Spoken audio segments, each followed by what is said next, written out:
Thank you. Should we do this one more time? I'm ready. Thanks. Well, I want to begin by saying thank you for this invitation. I haven't been in the habit of doing poetry business, and I just thought it's such an honor to be here on this occasion, just to talk about Anselm, and also to talk about Anselm at the Jack Kerouac School. I thought, well, I have to come and do this. So I want to propose some doubts about this form called the lecture. And so I'm standing here behind this podium. I'm going to beam out wisdom. I'm going to take off my shoes. I'm going to get comfortable. This whole idea of the professional, I'm mostly a mom at home, and I like that. And I think I don't mind if Noam Chomsky's going to give a lecture and he's going to give facts about, very specific facts about what's going on in the world. I can kind of dig that. But after that, I'm kind of out of patience with the form. So, and you can, if you knew Anselm, you could imagine him. Yeah. So, being on the podium for the lecture, or God forbid, in the audience for the lecture, right? So the thought arises with the word lecture. When is this asshole going to stop? Right? So I know some things about poetry, as do many people here.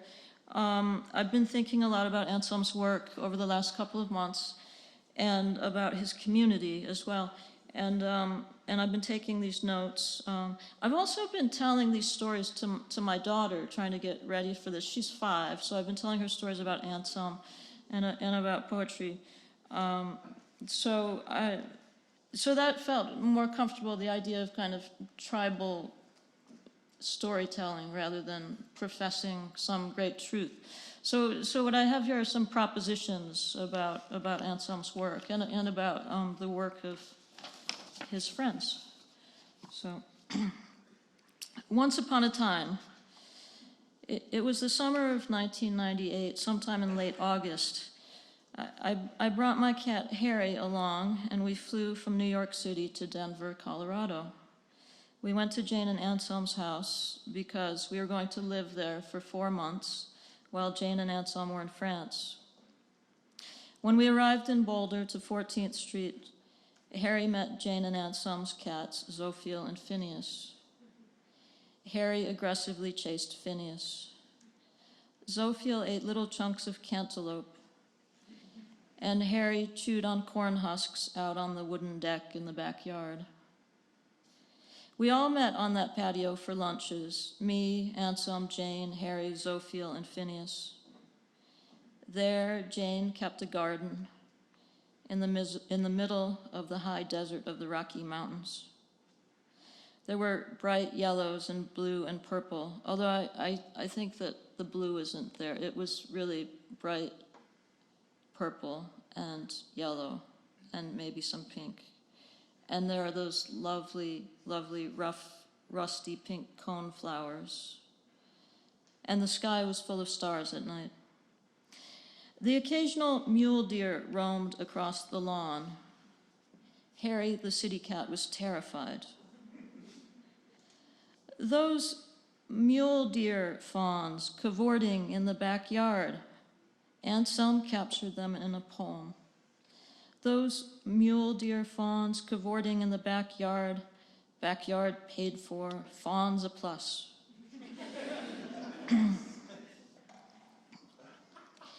Jane and Anselm packed for their trip. They were heading to the Hotel Chevillon, where Anselm would write a book of poems called Rue Wilson Monday. I stayed on with the cats, providing cat food and cantaloupe and corn husks in the kitchen where Anselm would later write, "The ants made it to the cat food, but then you scraped them into the compost." That was another summer, I'm sure, but I recognized the little blob of cat food in the kitchen sink in the poem. Now, Anselm uses the phrase little leaves to talk about his work, and he uses the word causeries as well. Little leaves, which are the poem, which we know that Whitman sprawls with his barbaric yawp, right? But I think Anselm's specialty is the little leaf. The little leaf, the informal conversation, a newspaper column, right? Discrete graphs of the moving mind. Now he borrows this from Philip Whalen, discrete graphs of the moving mind.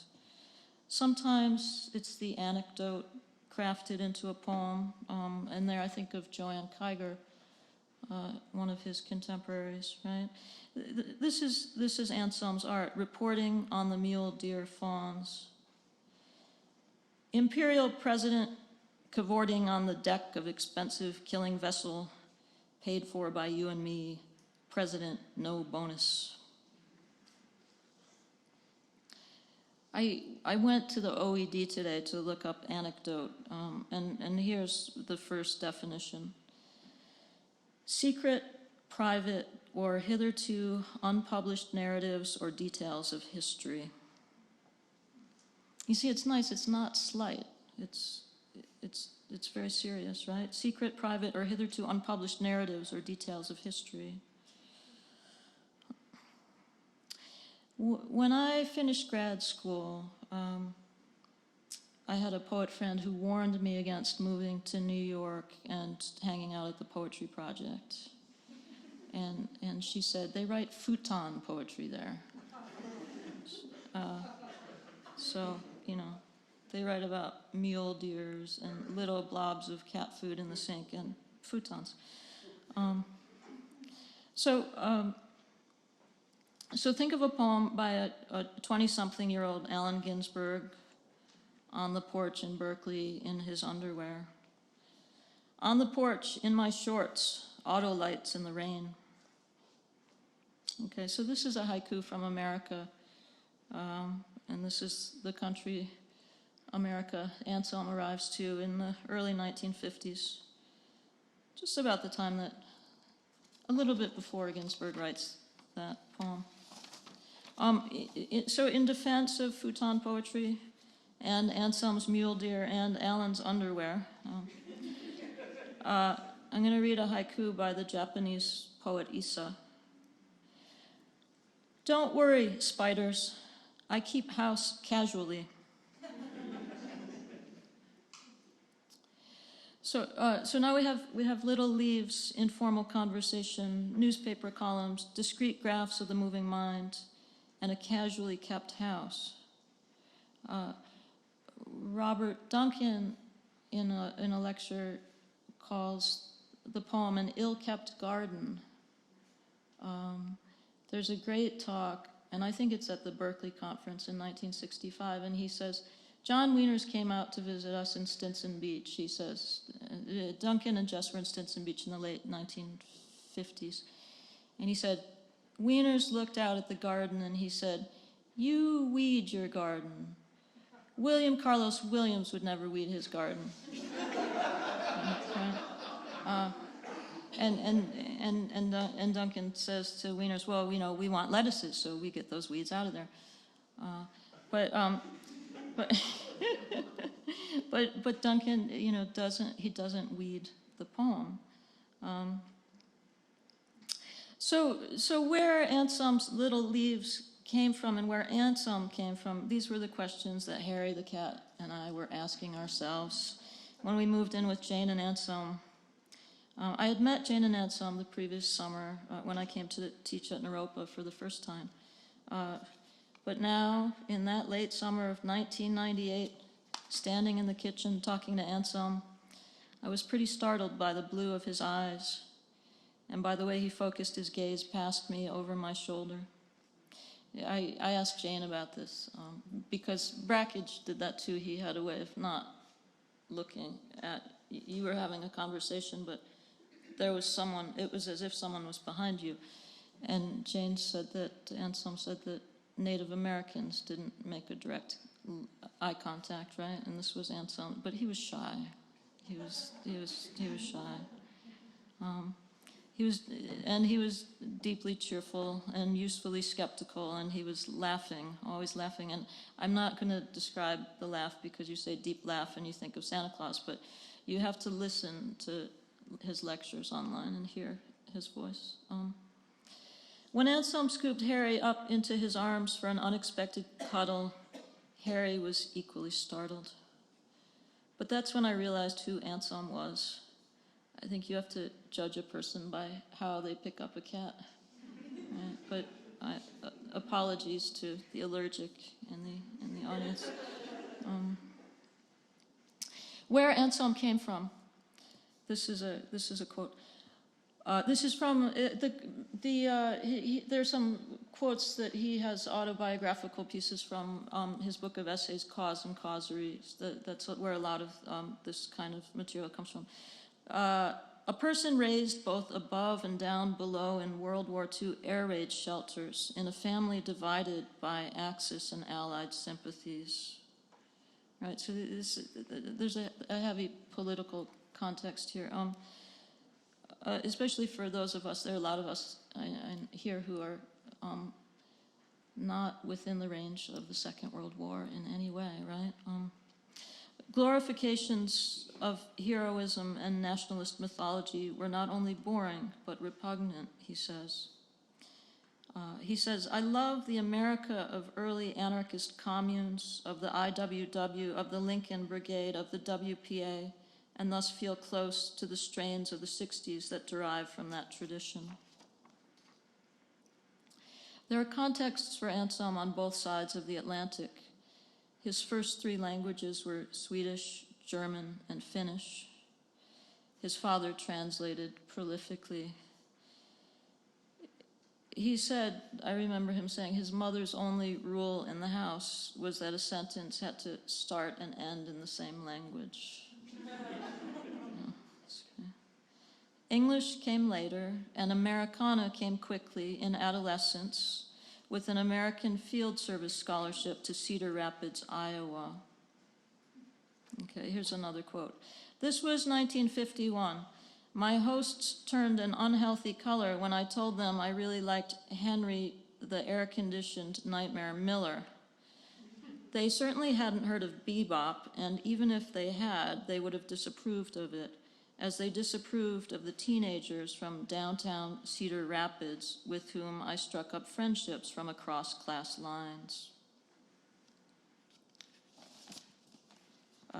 He also says, the kid from Helsinki, Finland, returned from his first venture to the West a sadder but marginally wiser person, and left Helsinki soon thereafter for prolonged sojourns in Germany, Austria, and England, not to return to these still so divided states until 1965. While Jane and Anselm were in France in the autumn of 1998, I listened to Anselm's old LPs. I couldn't square an image of Anselm alongside the Beatles, but there were his Beatles albums, lots of them. The music only made sense later. Iowa City, 1950s, London, 1960s. I made a cassette tape and labeled it Hollow House Hard Rock. There was nothing so hard there, but there was a lot of twangy psychedelic storytelling. Middle period Beatles, some Lou Reed, the Rolling Stones, and then thrown into the mix somehow some Kenward Elmsley. I had lived in New York in the mid-1990s among the Futon poetry people, and I knew Anselm the Younger, Ted Berrigan and Alice Notley's Anselm, who was named after Anselm the Elder, and so it was through that association with Anselm the Younger that I had reason to become more curious about Anselm the Elder. That was around the spring of 1997, and that March, Ann Waldman took me to see Allen Ginsberg at his new loft on 14th Street. And then 3 weeks later, Allen died of liver cancer. Then I got out here to Naropa in July of 97. So Allen was gone. Anselm, the younger, and I had fallen out. But I met Anselm and Jane, and I was introduced to this cross-section of these kind of far-reaching arms of Anselm's tribe. Stan Brakhage, Ed Dorn, Bobby, Ed Sanders, Joanne Kiger was here too, right? The tribe that came through Boulder was one of his many tribes. The culture that mattered to him while he was living in London in the early 1960s was the culture that mattered to me 20 years later. Charles Olson's In Cold Hell in Thicket, Robert Creeley's The Whip, Frank O'Hara's Second Avenue. And then there was a specific cluster of writers, his generation, right? Anselm was born in 1934. So you have in there Amiri Baraka, John Wieners, Ted Berrigan, Joe Chiaravalo, Diane DePrima, Robert Kelly, Joanne Kiger. I like to put Paul Blackburn there. He's born earlier.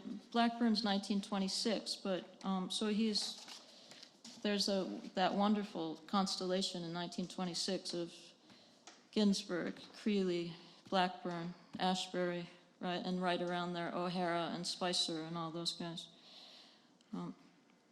But Joanne Kiger, Joanne had played a really big role in encouraging me to think about that idea of keeping house casually, right? As in, don't worry, spiders, I keep house casually. Because when I was 19 or 20, I was publishing a little magazine called No Trees, and I was sending it to whoever's address I could get, who I thought was really wonderful, and I was sending it to Joanne in Bolinas, and I had a professor at the University of Buffalo who was friends with Joanne, and this guy Jack Clark, who was a wonderful Blake scholar and poet, and Jack came up to me somewhere on campus one day, and he said, "Joanne says to loosen up." I thought, oh my God. It was really upsetting, because I was 20 and I thought I was writing the most loose kind of poems that, I loved Allen Ginsberg and I thought I was really going for it. And so I thought, well, what is that? What could that possibly mean? So I think probably something along the lines of, right, Frank O'Hara's dictate and personism, right? And so here's, the O'Hara, right? Now come on, I don't believe in God, so I don't have to make elaborately sounded structures. I hate Vachel Lindsay, always have. I don't even like rhythm, assonance, all that stuff. You just go on nerve, right? So in Boulder, right, any poet who knows Jack Collum understands that directive in real time, right? Because you see Jack and Jack says, let's write a poem, right? And he has his yellow pad and his pencils, and I think there are a lot of poets who are really, I'm very shy about thinking on my feet in a poem, and I would rather hide behind a shrub from Jack than to do that.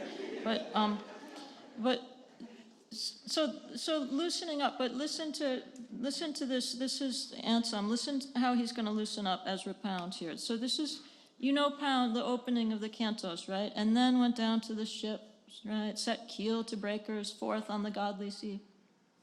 So here's Anselm. And then we went, Alice and Doug and Jane and Anselm. Small sample of us featherless bipeds who measure conscious existence in paltry decades, to have some dîner at the old inn. So, and there it is, and then we went, right? It's wonderful.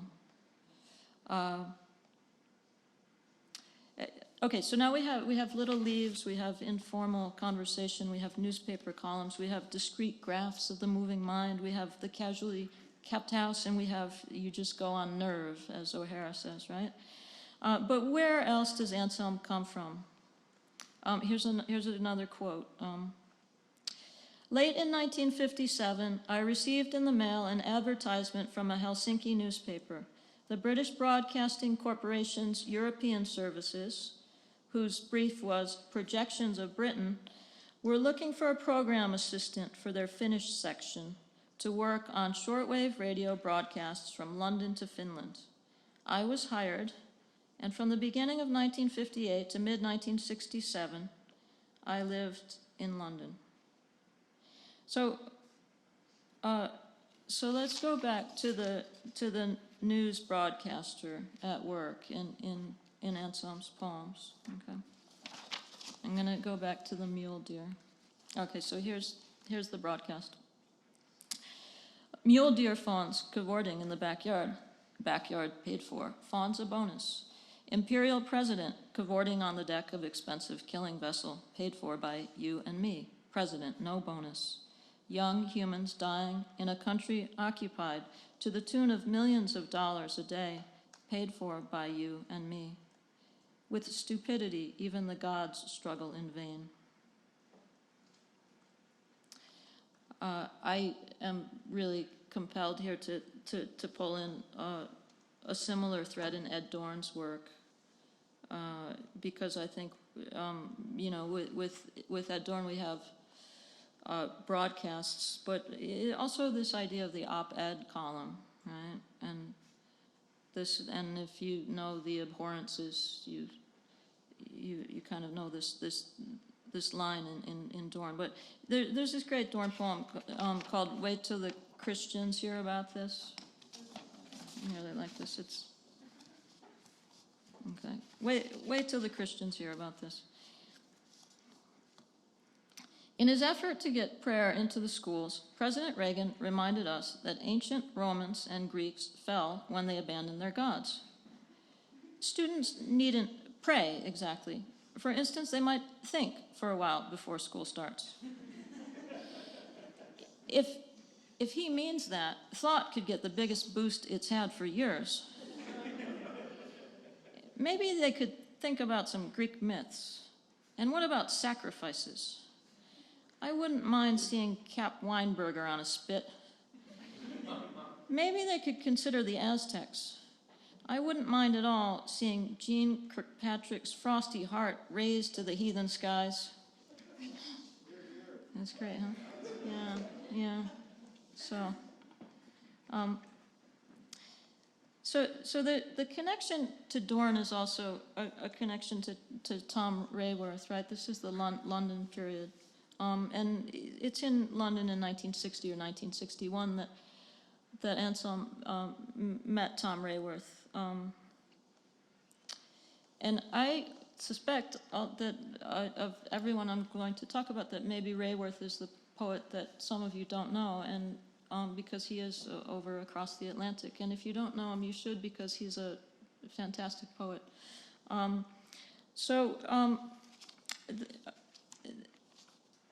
So where Anselm comes from, and I'm going to repeat this line of his again, as a person raised both above and down below in World War II air raid shelters, it really mirrors Tom Raworth's early experiences of the world.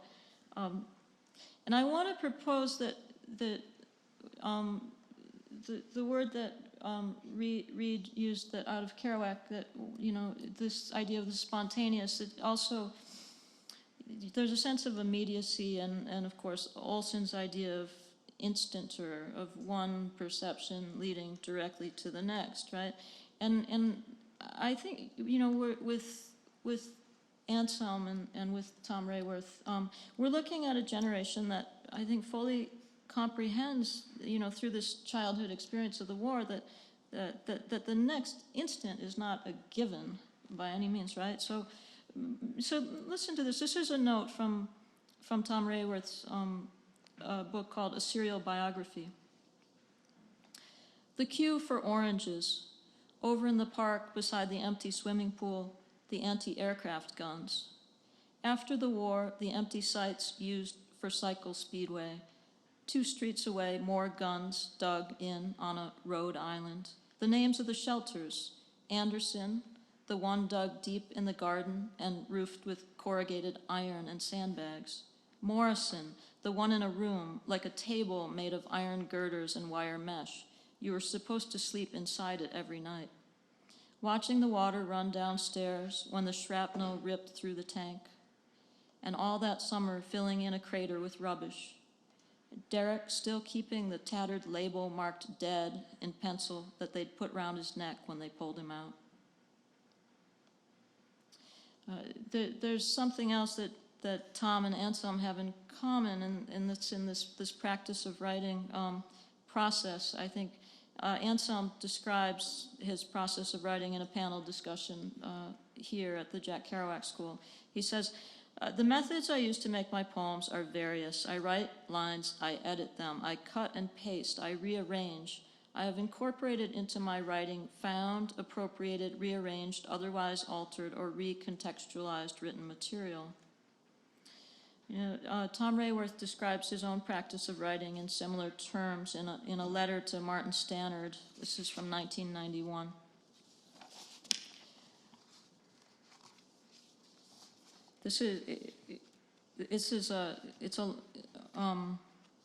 It's kind of a letter essay, but I want to read all of it because it's so wonderfully captures the process of writing. So, dear Martin, I thought I'd pretty clearly stated my method in El Barco del Abismo over 20 years ago, and I don't think it's changed much. Perhaps it's more juggling than attaching now. So what I'll do is give you the context of the last poem I wrote a couple of days ago. Just after midnight, I was walking home, the worse for anisette. I remember being, while pissing, fascinated by the bright yellow sign advertising a garage. So much so that I had to approach it and rub the wall with my fingers to make sure the paint shadow wasn't real. I went on downhill into the city, and some minutes later stopped at a stall for a sandwich. No one about. The owner, Tunisian, listening to loud radio in Arabic. As he rolled the sandwich in paper, twisting the ends and adding a pink paper napkin, he switched the channel and we heard the news flash of the start of the war. We shrugged at one another with eyes and mouth. And as I went round by the port, the water dark gray and calm. Here's the beginning of the poem. Sitting there watching air decay between the levels of white tiles started running through my head. At the bottom of the 39 steep long steps, I wrote them down in pencil on the back of a scrap of blue graph paper, and on the other side of which was Julien Taten 20, my French is not, New York, livraison, cuisinière demain matin avant 11 heures. About 11 the next morning, after opening the shutters and watching the Arab girl opposite lean over the bright red shoes on the windowsill to shout down into the street, I walked over to the center. Clear blue sky, sunlight hitting the roofs, a cold wind through the narrow stone passageways. The exhibition on at the moment is of Jean Cocteau's Time in the South, quite boring. Lots of Xeroxes of cards to his mother with X's marking his room. I made a quick sketch of a chicken with yellow feet, labeled it Coq Ginto, and gave it to Emmanuel, who gave me in return a letter from Franco. The news that Patrizia Vicinelli had died a couple of days previously. I started listing images of her in my mind. Dancing at 3 a.m. in the Lucky Bar only 5 years ago. A warm afternoon by the lake at Geneva with John Higgins. Rushing all the way across town for a quick coffee with Van and Giovanni D'Agostino at the cafe near his studio. Forcing herself to speak and even to scribble a rough alphabet after the stroke. An image of falling flickered through, and on the back of Franco's envelope I scribbled, tangle of wire, toppling her to the ground. Back in my room, L-shaped, a table, a bed, a lamp, 2 chairs. You see the kind of photographic memory that Tom has going here as well, right? I tried to work at some drawings for the walls, but I couldn't concentrate. I walked down the various flights of steps to the port, turned right, past the 50s block, replacing the part of the old town completely destroyed by the Germans in 1943. Thinking of a plan of Marseille printed in 1950 that Emmanuel had shown me, with just a white blank on the map for the whole area. I continued along under the new concrete highway beside the docks to the main gate.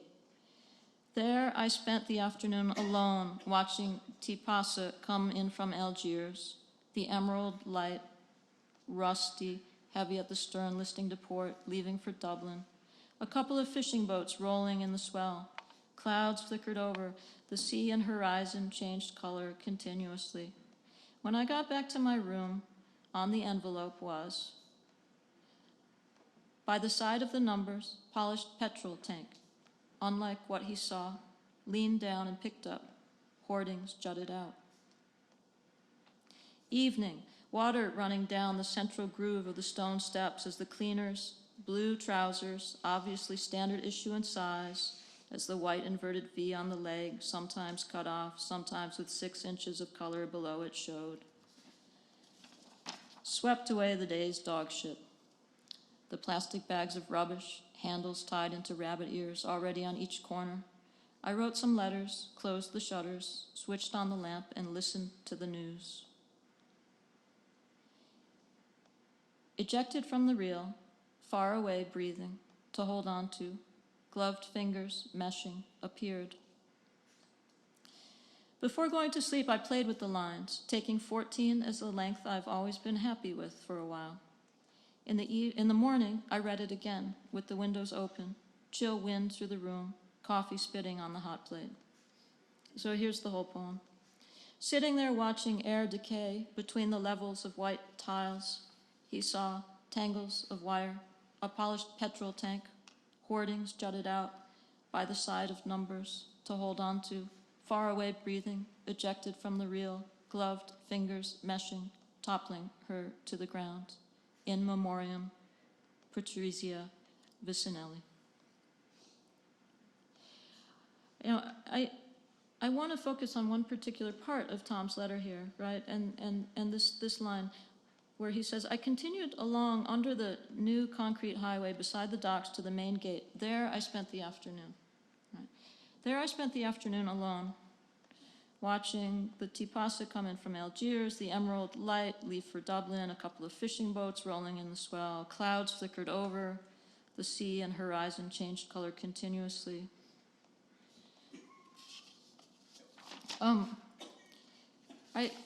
This really struck me because I remember being at a faculty cocktail party with Lucia Berlin when I was teaching at the University of Colorado, which was about the year 2000, I guess.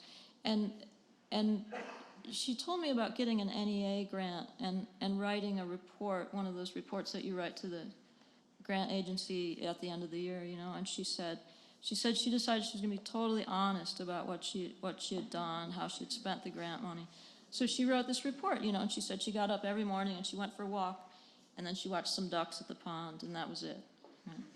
And I said, oh, no, that's crazy, you know. And she said, no, it was great. She said it was terrific because someone at the NEA wrote her a note back and said, thank you so much because we never knew what writers did with this money. And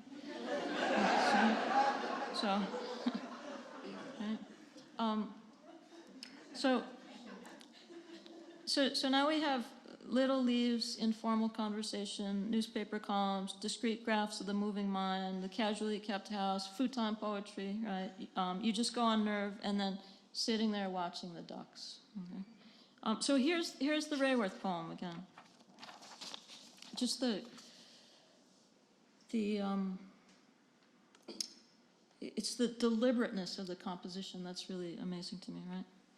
Sitting there watching air decay between the levels of white tiles, he saw tangles of wire, a polished petrol tank, hoardings jutted out by the side of numbers to hold onto, far away breathing, ejected from the reel, gloved fingers meshing, toppling her to the ground.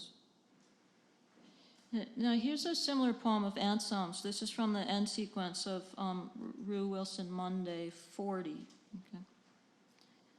lids on houses, mist over arches, of invisible speech to cast more light, key light on human window, thread of night, flash of jasmine, chickadee in the rain, away from guardrail identity and all those bloodied nations in their implacable hats.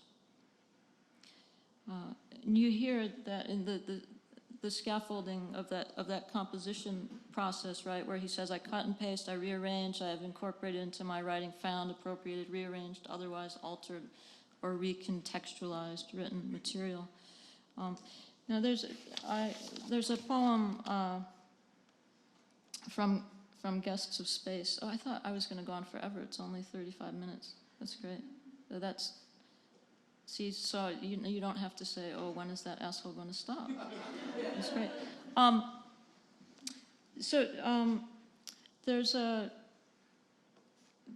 There's a poem from Anselm's book Guests of Space where we hear a little bit more of kind of recontextualized written material, and then in the broadcast voice, and then this discrete map of the moving mind. But and there's anecdote, but there's elegy too. So like Tom's poem, it's elegy, and I'm gonna end here with this. Yeah.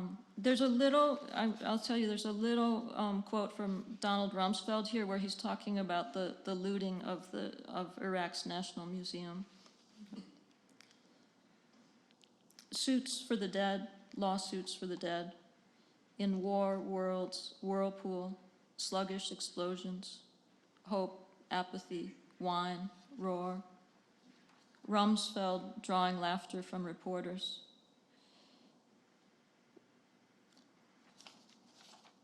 Sorry, I missed the line. Suits for the dead, lawsuits for the dead, in war worlds, whirlpool, sluggish explosions, hope, apathy, wine, roar.